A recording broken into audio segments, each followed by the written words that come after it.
మాతృదేవోభవ. ఎంత నొప్పి అయినా ఏదో చిట్కా చెప్పి చిటికెలోన మాయ చేయగలవు. ధనము గోరనట్టి ధన్వంతరివి నీవు, జన్మ దుఃఖ మార్పు జననివీవు, జన్మ దుఃఖ మార్పు జననివీవు. తెలుగు వంటివి ప్రేక్షక మహాశయులందరికీ సాహిత్యంలో హాస్యం అనే కార్యక్రమంలో 87వ భాగానికి స్వాగతం పలుకుతున్నాం. లోకంలో పొగిడితే లొంగనవాడు ఉండడు, పొగడ్త చెవిటివాడు కూడా వినపడుతుందని సామెత. ఏమీ వినపడిన వాడి దగ్గర నువ్వు అంతటివాడివి ఎంతటివాడి ఎలాగ వాడు వెంటనే ఏదో అంటున్నావు అంటాడు, వినపడింది అది. మనం ఏదైనా పని చెబితే వినపడదు, నాకు వినపడలేదు సార్ అంటాడు. తిడితే అసలే వినపడదు, కానీ పొగిడితే మాత్రం ఏదో అన్నారు సార్ మళ్ళీ అని అంటాడు. లోకం సహజం ఇది. అంచేత లోకంలో నువ్వు బతకాలంటే కొంతమందిని పొగిడి పని చేయించుకోవాలి. దేవుళ్ళు కూడా ఇంతకంటే ఏమి ఎక్కువేం కాదు. దేవుళ్ళు కూడా వాడు పొగడతలు సంతోషిస్తారు. సతీ సావిత్రి యమధర్మరాజును ఎవరూ పొగడినంతగా పొగిడింది, మొగుడు ప్రాణాల కోసం.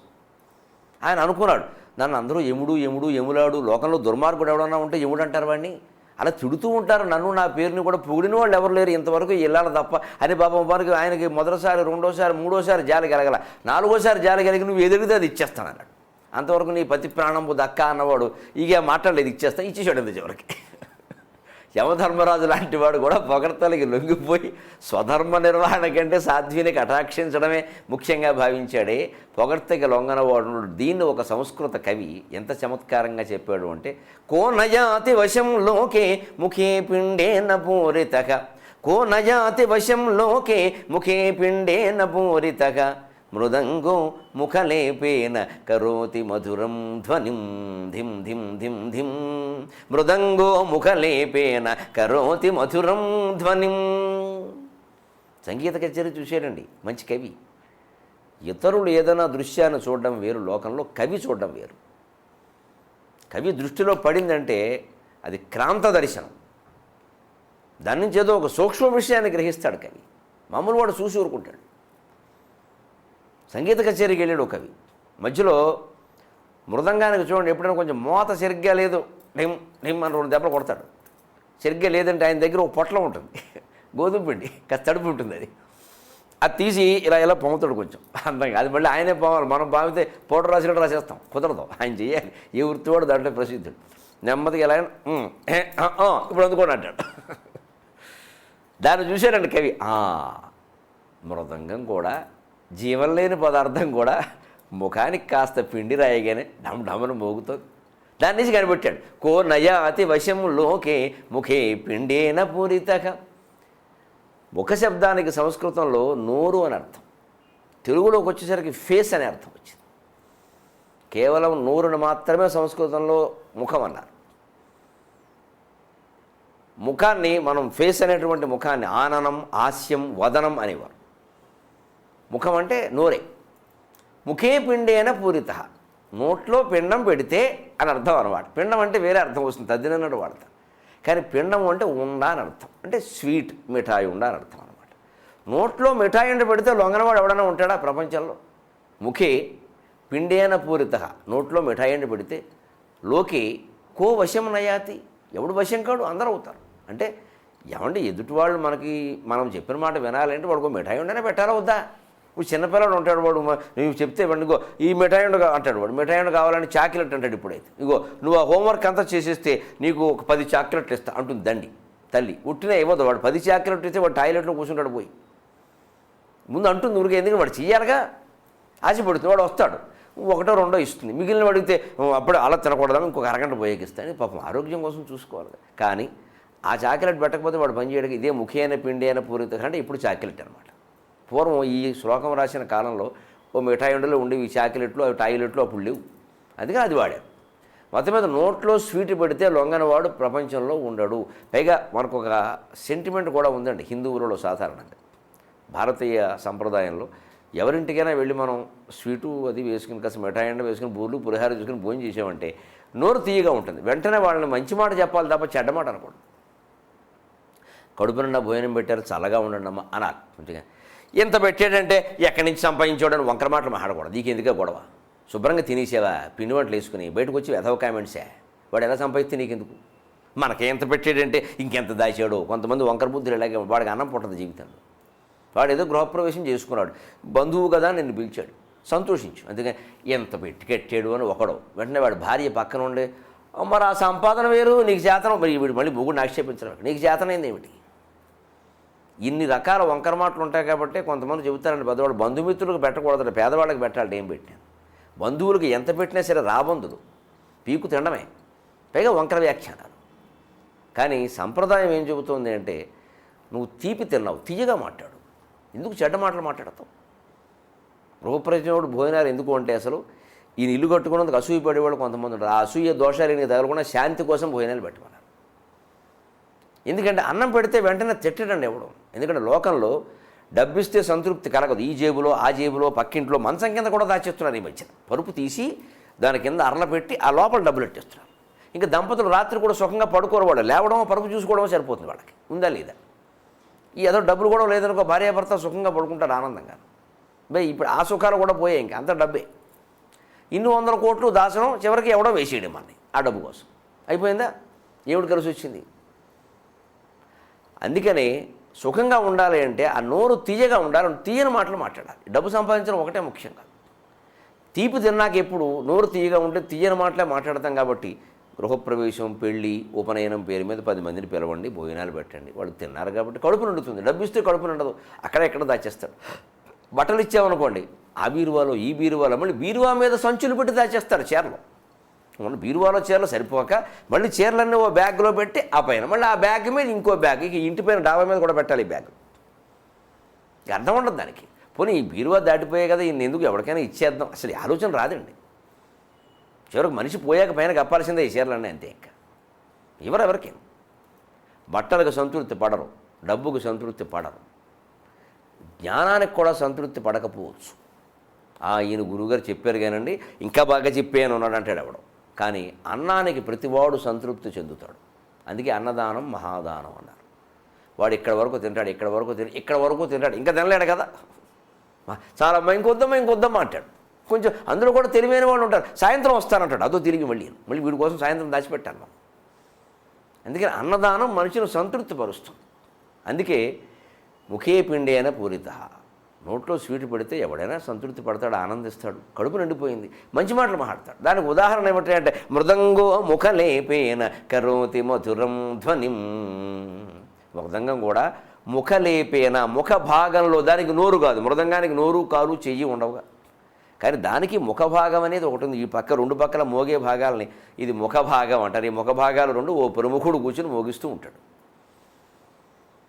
మృదంగం వాయించే వాళ్ళు వాళ్ళ పరిభాషలు వాళ్ళకు ఉంటాయి, మనకు అర్థం కావు.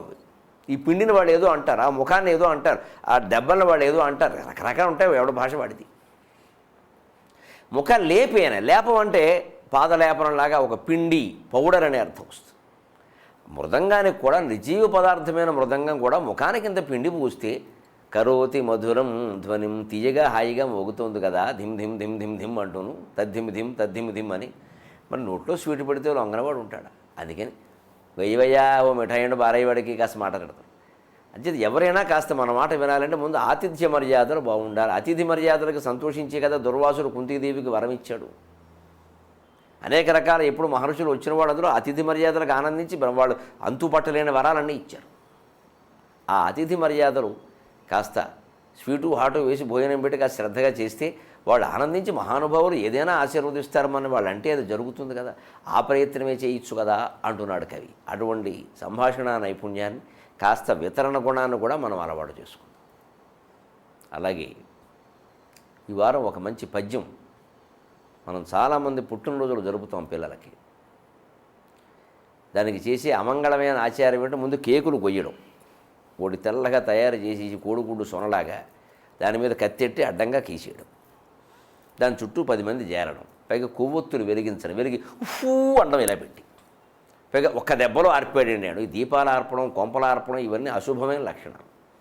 పైగా పుట్టినరోజు నాడు చేస్తారు ఈ పనులు, పోయినాడు చేయాలి ఆ పనులు.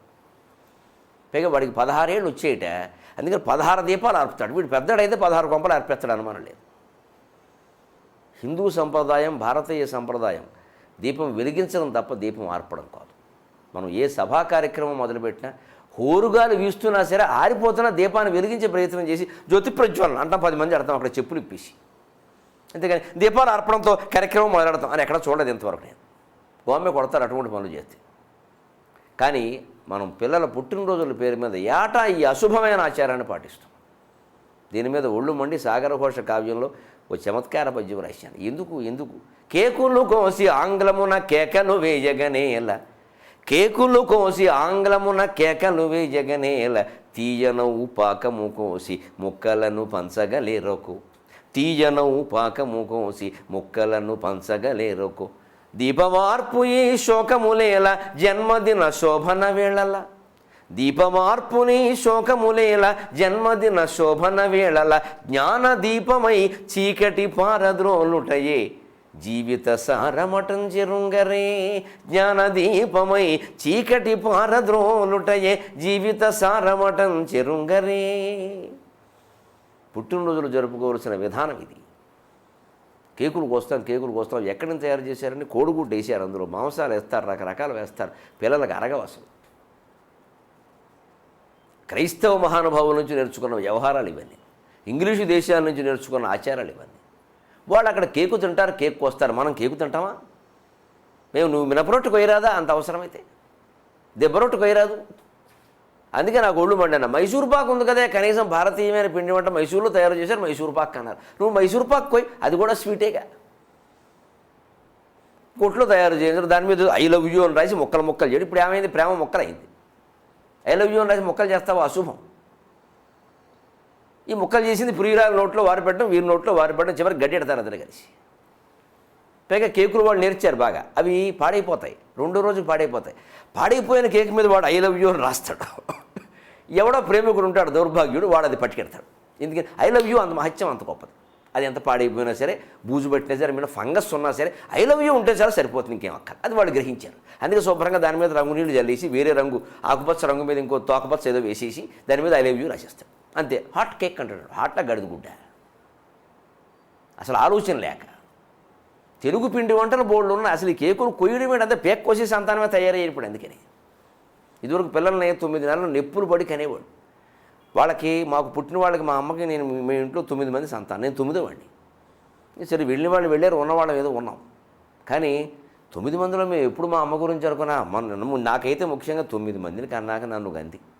ఎంత శ్రమ పడింది మా అమ్మ, ఎంత యాతన పడింది. ఎప్పుడు అవధానం చేశానమ్మా, అష్టావధానం చేశానంటే 8 మందితో చేశానమ్మా, నెగ్గొచ్చానన్నా ఎప్పుడో 10 ఏళ్ల క్రితం. అంటే ఎందుకు నెగ్గవరా, నిన్ను అనడానికి 8 రోజులు పడ్డాను, నొప్పులుంది. 8 రోజులు నొప్పులు పడిందండి, నిలబడి ఎంత యాతన పడింది ఆ తల్లి. ఎంత పడితే ఈ పిండం బయటపడింది. మేము ఈవేళ ఊరికే దేశాలన్నీ తిరుగుతున్నామంటే ఆవేళ బయటపడకపోతే తిరుగుతామా? ఆ తల్లికి ఎంత రుణపడి ఉన్నాం. అంత నొప్పులు పడబట్టి ఆ తల్లికి రుణపడిన స్థితిలోనే మేమంతా ఉన్నాం. ఈవేళ తల్లులు ఎవరో నొప్పులు పడ్డంలా. డేట్ ఇస్తున్నాడు ఫిబ్రవరి 8వ తారీఖు, అంత 7వ తారీఖు రాత్రి హాస్పిటల్లో చేరతాడు. 8 పొద్దున వాడు కోసేస్తాడు. ఇలాగ కడుపు కోసే అంతే. కడుపు కోత సంతానం అంటారు వీళ్ళందరూ. వీడు కూడా కడుపు కోత మిగులుస్తారు చివరికి. ఎందుకంటే పైగా ఎప్పుడైనా కష్టపడేం కనలేదు, డాక్టర్ గారు కోసారంటాడు వాడు. అంతే, అయిపోయింది. ఇంక నువ్వు నో రిప్లై. నువ్వేం కష్టపడ్డావు? ఇప్పుడు కనీసం మోస్తున్నారు. ఇక ముందు సర్రగేట్ మదర్స్ వస్తారు. వీరు కంటారు, వారు మోస్తారు, వారు కంటే ధాన్యం బస్తాల మోయడానికి. వారు కొంతకాలం మోస్తారు. అంటే వీరికి ఉద్యోగంలో సెలవు దొరకకపోతే ఈ పిండాన్ని ట్రాన్స్ఫర్ చేస్తారు, వారు మోస్తారు. అంటే వారికి సెలవు వాడు మళ్ళీ ఉద్యోగంలో చేరక వీరు మోస్తారు. చివరికి ఒక మనిషికి 6 తల్లులు, 60 మంది తండ్రులు. స్కూల్ రిజిస్టర్లో ఎవడ పేరు రాయాలో తెలియదు. ఈ దౌర్భాగ్యాలన్నీ అమెరికా నుంచి దిగుమతే రాబోతున్నాయి. వీటికి విరుగుడుగా ముందు మనం పుట్టినరోజులు మార్చాలి. తెలుగు పిండి వంటల బోల్డ్ ఉండగా కేకుల కర్మ మనకి దేనికి? పైగా హ్యాపీ బర్త్డే టు యూ ఎవరికి అర్థం కాని వెధవ వ్యవహారం అది. పైగా many happy returns of the day, అన్ని పడికట్టు పదాలు, ఒక్కడి మనస్సులోంచి రాదన్నమాట. పుట్టినరోజు శుభాకాంక్షలు ఎంత బాగుంటాయి. పుట్టినరోజు పండగే అందరికీ, పుట్టింది ఎందుకో తెలిసింది అందరికీ. సినిమా పాట కూడా ఎంత బాగుంది.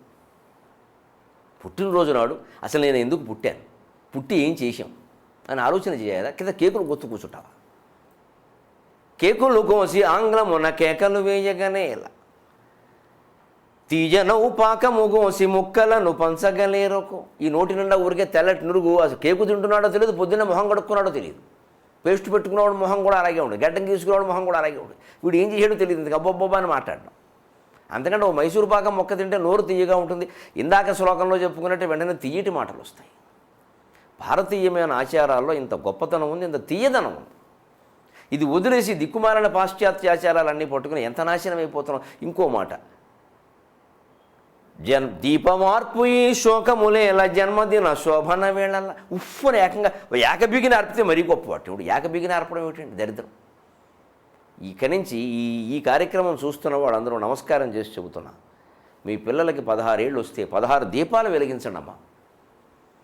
1,00,000 దీపార్చన చేస్తాం మనం. సహస్ర దీపాలతో కార్తీక మాసంలో శివుడిని ఆరాధన చేస్తాం. నెలంతా శివుడు గుళ్ళో ఆ మందిరం నిండా గుమ్మ నిండా దీపాలు పెడతారు. ఎన్ని దీపాలు పెట్టడం అంత గొప్ప అని మనం భారతీయులం భావన చేస్తుంటే దీపాలు అర్పణం చేయిస్తారేమిటి? ఏం లేదు ఇందులో. ఎవరికీ ఈ ఆచారం పట్ల ఏం మక్కువ లేదు, మన ఆచారం పట్ల ద్వేషము లేదు. మనకు బాగా అలవాటైంది ఏమిటి అంటే 10 మంది నడిచిన దారిలో గుడ్డెద్దు చేలో బండి నడుస్తూ పోతూ ఉంటాం, ఎవడో చెప్పక. అందుకే చెబుతున్నాడు. వాళ్ళు చేశారు కదండి, మా పిల్లలు ఏమైనా చేయకపోతే ఏమైనా అనుకుంటారు. నేను చేశాను. మా అబ్బాయికి 21 ఏళ్ళు, పెద్దాడికి, రెండో వాడికి 19 ఏళ్ళు. వాడికి నువ్వు చిన్నప్పటి నుంచి నేను ఇలాగే చేయించాను. నేను దీపం ఆర్పడానికి వీలు, నువ్వు దీపాలు వెలిగించు. మా వాడు అన్నాడు ఒకడు, నాకు ఏదో కొయ్యాలి, నాకు సరదా అన్నాడు. సరే మంచిది, నా పేక కొయ్యకు, మినపరొట్టు కోసుకొని చెప్పాను నేను. వాడు సరదా కూడా తీర్చచ్చు.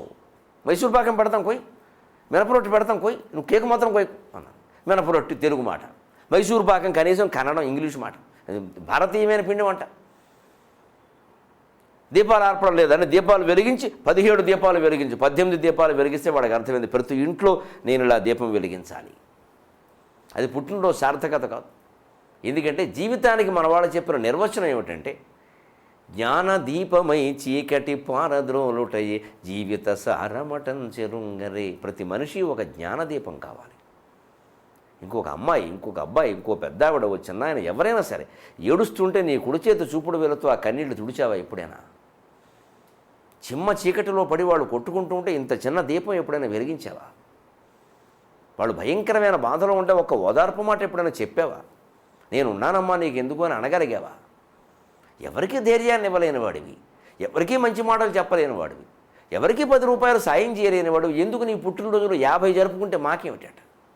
లక్షలు నేను చూశాను నా కళ్ళతో. 10 లక్షలు ఖర్చు పెట్టి పుట్టినరోజు చేశారు ఏడాది బిడ్డకి. ఆ బిడ్డకి తెలియదు ఏం జరుగుతుంది. వాడు మొయ్యోమని ఏడుపు. వాడికి పుట్టినరోజు నాడు పెద్ద ఏడుపు. ఎందుకంటే ఈ పాటలో ఈ హంగామా ఇదంతా చూసి వాడు లగ్గించుకున్నాడు. ఇంకా 10 లక్షలు ఖర్చు పెట్టావు, నీ కొడుకు తెలియదు అది పుట్టినరోజు పోయిన రోజు. వాడు ఏడుస్తూనే ఉన్నాడు. వాడిని పుట్టినరోజు నాడు ఏడిపించారు రోజల్లా. ఎందుకు? తల్లిదండ్రులు చాలా గొప్పవాడని అందరికీ తెలియాలి. దానికోసం ఓ సినిమా యాక్టర్ని పిలిచారు. వీడు పుట్టినరోజుకి సినిమా యాక్టర్ ఎందుకు పని లేక? ఆ వచ్చినవాడు సినిమా యాక్టర్, వీధులు ఉడుచుకునేవాడు, వాడికి ఏం తెలియదు ఆ విషయం. ఎందుకంటే ఆ పిల్లాన్ని ఉయ్యాలో పడుకోబెట్టి తల్లి ముత్తైదువులు 4 పాటలు పాడితే మా అమ్మ అని వాడు నవ్వుతూ ఉంటాడు కదమ్మా. అది పుట్టినరోజు పండుగ, ఇది పుట్టినరోజు పండుగ. నీ పిల్లాడికి తెలియలేదు నువ్వేం చేసావు అంటే మనం పిల్లల కోసం చేస్తున్నాం అంటామండి. వాడు పుట్టినరోజుకి 10 లక్షలు ఖర్చు పెట్టు, లేదమ్మా నీ గొప్ప కోసం ఖర్చు పెట్టావు, వాడి కోసం కాదు. వాడికి తెలియదు ఆ విషయం అసలు. కానీ వాడికి తెలిసే వయస్సేనా లేదే. ఈ ఆర్భాటపు ఆచారాలకి స్వస్తి చెప్పి తెలుగింటి ఆచారాలని, భారతీయమైన ఆచారాలని పాటించి దీపాలు వెలిగింపజేస్తే జ్ఞానదీపమై చీకటి పారద్రోలుటయే జీవిత సారమటం చెరుంగరే. ఎప్పటికైనా సరే నేను ఒక జ్ఞానదీపాన్ని, అందరిలో ఉండే అజ్ఞానాన్ని పోగొట్టాలి. ముందు నాలో ఉండే అజ్ఞానాన్ని నేను పోగొట్టుకోవాలి. దీపాన్ని వెలిగించడం మన సంప్రదాయం అని పిల్లలందరికీ చెబుతాం కదా, అటువంటిదే ప్రయత్నం చేద్దాం. కేవలం హాస్యాన్ని హాస్యంగా తీసుకోకుండా ఈ చమత్కారం వెనకాల ఒక భయంకరమైన ఆవేదన ఉంది, భారతీయ సంస్కృతి దెబ్బతింటోంది అనేది. దాన్ని కాపాడేటువంటి ప్రయత్నం చేద్దాం. మళ్ళీ వారం కలుద్దాం. అంతవరకు తెలుగులో